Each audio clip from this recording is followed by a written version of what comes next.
کرۂ ارض پر خوشی سے بھرپور تہوار منانے کا آغاز کب ہوا؟ اسلام اور دیگر مذاہب میں عید کا تصور۔ عید کا لفظ 3 حروف پر مشتمل ہے اور اس کے لفظی اور اصطلاحی معنی بھی 3 ہیں۔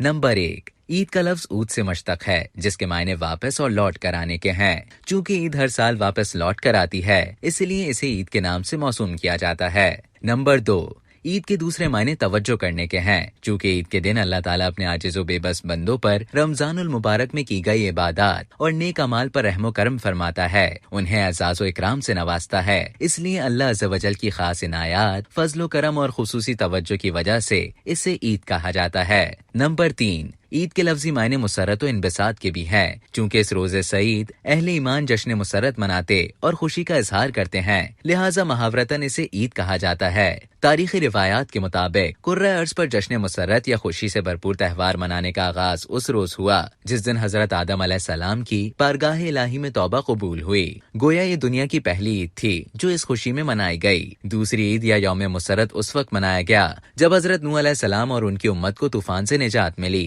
حضرت ابراہیم خلیل اللہ پر جب آتش نمرود گلزار بنی، اس روز کی مناسبت سے ان کی امت عید منایا کرتی تھی۔ جس روز حضرت یونس علیہ السلام کو مچھلی کے پیٹ سے نجات ملی وہ ان کی امت کا یوم عید بنا۔ بنی اسرائیل اس روز عید منایا کرتے تھے جس روز انہیں فرعون اور اس کے مظالم سے نجات ملی، جبکہ عیسائی حضرت عیسیٰ علیہ السلام کی ولادت کے روز عید مناتے ہیں۔ تاہم مسلمانوں کا فلسفہ عید اور اس کا تصور بالکل منفرد اور ایک نرالی شان کا حامل ہے۔ بلوغ العرب فی الاحوال العرب کے مؤلف محمود شکری آلوسی کے مطابق عہد جاہلیت میں مشرکین عرب میں متعدد عیدوں کا تصور موجود تھا۔ بعض ان کی مکانی عیدیں تھیں اور بعض زمانی۔ یہ موسمی تہواروں کے طور پر منائی جاتی تھیں۔ وہ اپنے 3 مشہور بتوں لات، منات اور عزا کے ناموں پر عید مناتے اور دور دراز کا سفر کر کے ان کے سامنے نذرانے پیش کرتے۔ ان تینوں بتوں میں سے ہر بت کسی نہ کسی شہر کے لیے مخصوص تھا، جیسے لات اہل طائف کا بت تھا، عزا اہل مکہ کا اور منات اہل مدینہ کے لیے تھا۔ ان تینوں بتوں کے پاس جمع ہونے اور تہوار منانے کے لیے عربوں نے سال میں مخصوص ایام اور موسم مقرر کر رکھے تھے، جبکہ عربوں کی زمانی عیدیں کسی خاص تاریخی واقعے، جنگ میں فتح یابی، دشمن پر غلبہ پانے کے حوالے سے خوشی، تفریح اور میلوں وغیرہ کے لیے مخصوص ہوتی تھی۔ یہ عید ایک خاص قوم کی ہوتی تھی اور دوسری کسی قوم کو اس میں شرکت کی اجازت نہ تھی۔ چنانچہ ایسا بھی ہوتا کہ ایک دن ایک قوم کے لیے خوشی اور اظہار مسرت کا ہوتا اور دوسری کے لیے غم اور بدبختی کا۔ اس حوالے سے عید کے 2 دن یوم السبع اور یوم السبع خاص دن شمار ہوتے تھے۔ ایران کے مجوسی نیروز یا نوروز کے نام سے عید مناتے ہیں۔ یہ ان کا سب سے بڑا پرمسرت مذہبی تہوار ہے۔ ان کا عید کا دوسرا دن مہرجان ہے۔ مورخین کا خیال ہے کہ اہل ایران نے نوروز کا دن مہرجان کے دن سے 2500 سال قبل منانا شروع کیا تھا۔ ان دونوں تہواروں کے موقع پر انہیں مشک، عنبر اور عود ہندی تحفتاً دی جاتی تھی اور نوروز کے دن وہ ایک دوسرے کو زعفران اور کافور بھی دیا کرتے تھے۔ ہندو مت میں دیوالی اور ہولی 2 مقدس تہوار ہیں۔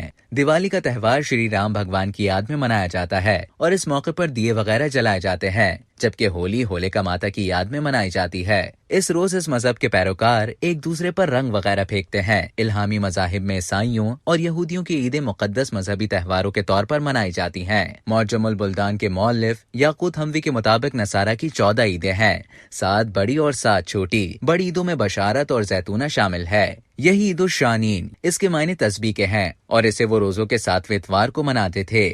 فسا بھی ان کی بڑی عید ہے۔ خمیس الاربعین، عید الخمیس یا عید الانصرہ یعنی پینٹیکوس وٹ سنڈے، یہ تہوار ایسٹر سے 50 دن بعد منایا جاتا ہے۔ عید المیلاد وہ دن ہے جب حضرت عیسیٰ علیہ السلام کی ولادت ہوئی۔ غطاس کے دن عیسائی اپنے بچوں کو پانی میں غوطے دیتے ہیں۔ اربعون ہیکل میں داخل ہونے کا جشن ہے۔ خمیس العید یعنی کہ ہولی تھرسڈے۔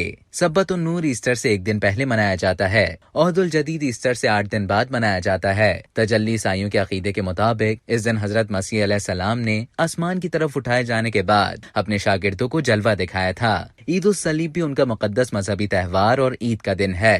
یاقوت حموی کے مطابق یہودیوں کی 5 عیدیں ہیں جن کا ذکر تورات میں آیا ہے اور وہ اس طرح ہیں۔ عید راس السنہ یعنی کہ نئے سال کی عید۔ یہودیوں کے ہاں اس دن وہی حیثیت ہے جو کہ ہمارے ہاں عید الاضحیٰ کی ہے۔ عید المظال یہ 8 دن رہتی ہے۔ عید الصوبے یعنی کہ 10 کمانڈمنٹس، ان کے اعتقاد کے مطابق یہ وہ دن ہے جب اللہ تعالیٰ نے طور سینا سے بنی اسرائیل سے خطاب کیا تھا، جس میں احکام عشرہ بھی شامل تھے۔ عید الفور ان کی نئی ایجاد ہے۔ عید الحنکہ بھی نئی ایجاد ہے جو کہ 8 دن تک رہتی ہے۔